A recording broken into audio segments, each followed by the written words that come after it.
Hi there, my name's Sam Copeland and I'm the author of Charlie Changes into a Chicken. And it's all about a young boy who, whenever he's stressed and anxious, he changes into lots of different animals. And the bit I'm going to read to you from is from the first book, and it's the second time he turns into an animal.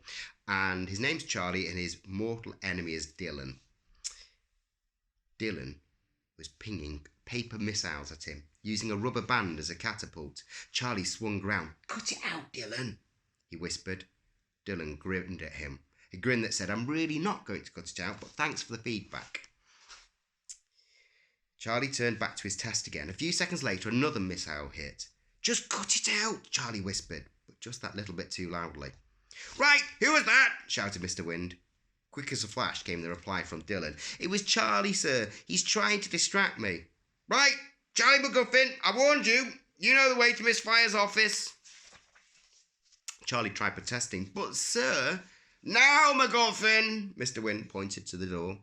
Charlie really tried, but he couldn't help the prickling in his eyes turning to tears as he walked to the door. He risked a glance at Flora, who gave him a sympathetic smile, and that was it. The tears started flowing. As he shut the door behind him, he could feel Dylan's smug smile burning into him. Charlie's head hung low as he trudged down the corridor. Being sent to Miss Fire meant a letter home to his parents. They had enough to worry about with his brother, and now he was in deep trouble at school. He could already see the disappointment in their eyes. The thought made his stomach squirm, and his heart began to pound. And that's when his left eye began twitching. Charlie didn't think anything of it until the twitch spread to his other eye. Then, with a surge of horror, he realised what was coming. He was changing again. Feeling burst through his whole body like an electric flower. It exploded inside him. Every part of his body was aflame, but with a fire that was squeezed and crushed through his veins and arteries and back out through every part of his skin. With some considerable alarm, Charlie saw that he was growing feathers. Feathers! And the floor was coming towards him fast, which meant he was getting smaller. His legs were growing skinny, and attached to the bottom of the skinny legs were red feet. And with a flap, he saw that he had wings. He had wings. A scream suddenly pierced his ears. Miss Fire was striding towards him, a look of total disgust on her face.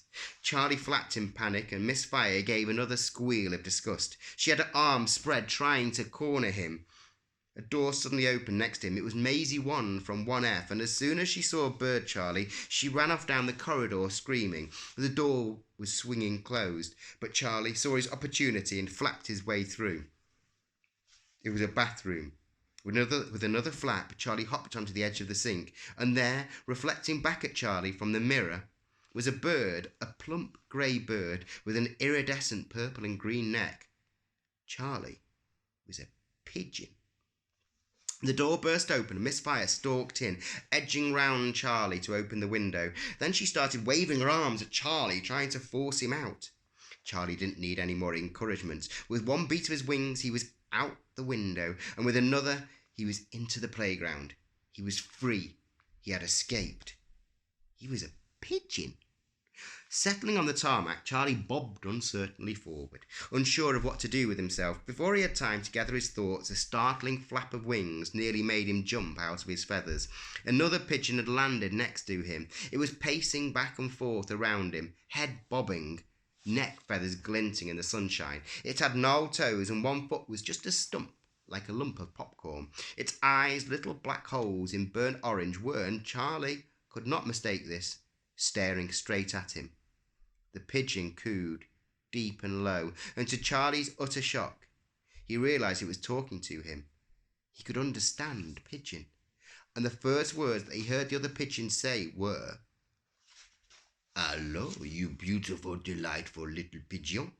My name is Jean-Claude. I am a pigeon, and I am in love with you." Charlie wasn't sure he heard him right. I beg your pardon," Charlie replied. He actually cooed, which came as something of a surprise to Charlie. "I said, my name is Jean-Claude the pigeon, and I am in love with you. You are the most beautiful pigeon I have ever seen in the last minute." Charlie was beginning to wish that he did not understand pigeons. But, Charlie stammered, edging away from Jean-Claude. Do not butt me, mon petit pigeon, Jean-Claude cooed, edging closer. Ours is a love that pigeons will talk of for many years. It is a story as old as time. Oh, look, what is this I spy? Jean-Claude eyed the ground beadily. It's a delicious, tasty morsel of food. Jean-Claude pecked at something and chewed it for a few moments. It was a small piece of gravel. Perhaps not so delicious after all. Not as delicious as you, my beautiful, delectable pigeon. Now fly away with me. But we've only just met, Charlie cooed in alarm. That's where I have to finish for now. Okay, take care of yourselves. Bye-bye.